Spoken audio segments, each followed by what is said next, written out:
இளையவளின் இடையொரு நூலகம் படித்திடவா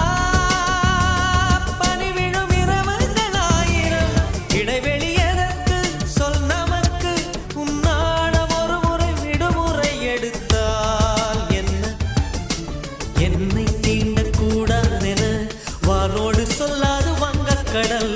என்னை ஏந்த கூடாதென கையோடு சொல்லாது புல்லாங்குழல் நீதோ